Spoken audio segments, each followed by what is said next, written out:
Le festival arabesque qui se déroule au Domaine d'eau de Montpellier accueille comme chaque année une médina. Librairie, calligraphie, délices orientaux. Cette année surprise, une caravane s'est installée au milieu de la Pinède. Maïssa Caravane, un projet que mène l'ancienne journaliste de Monte-Carlo Doualiya Maïssa Issa et son ingénieur du son Maxime Astier. Pendant des années, j'avais une émission qui s'appelait Music Hour sur la radio arabe de France Média Monde, Monte-Carlo Doualiya.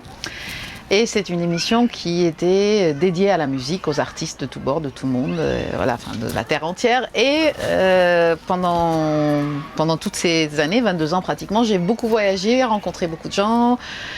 Et l'aspect nomade ou l'aspect aller voir la musique où elle se passe est rentré dans mon ADN.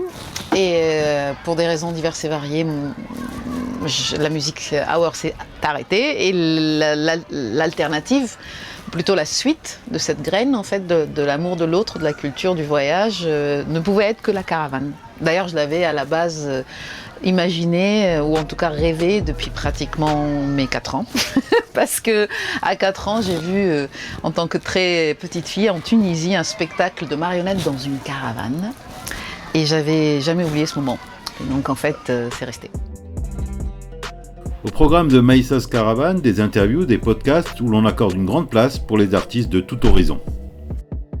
Maïssa's Caravane est un studio nomade, comme tu vois. Là, on a de quoi fabriquer une émission radio, un podcast maintenant. On a aussi la possibilité de pouvoir faire un petit live acoustique de l'autre côté.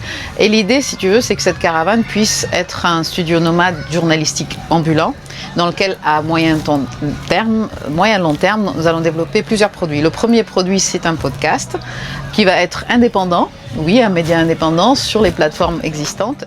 Mais Maïssa's Caravane n'est pas destiné qu'aux adultes. Un projet d'émission télé est en cours et une attention particulière sera portée pour les plus jeunes. Il y a vraiment dans la caravane un lien avec la proximité de la culture, c'est-à-dire en fait aller vers les gens, aller vers les artistes et aussi aller vers les enfants et apporter des workshops, des ateliers de fabrication de radio, de liens médias, éducation comme j'ai pu faire auparavant, mais un peu plus aussi axé autour de la musique avec les enfants et la fabrication d'histoires. Et le dernier élément, c'est tout ce qui est édition et production musicale, parce que sur la route, nous allons rencontrer les artistes et donc ces artistes, il va y avoir des coups de cœur comme toujours et c'est dans l'édition avec ma structure Crossover Prod que je vais essayer de faire une compilation de Maïssa's Caravane et permettre à ces artistes pas très connus sur le chemin d'être aussi connus à travers l'édition et la production musicale. Le projet de studio ambulant vise un large public. Maïssa et Maxime envisagent même d'aller plus loin dans leur quête de diffusion à travers la création d'une possible radio.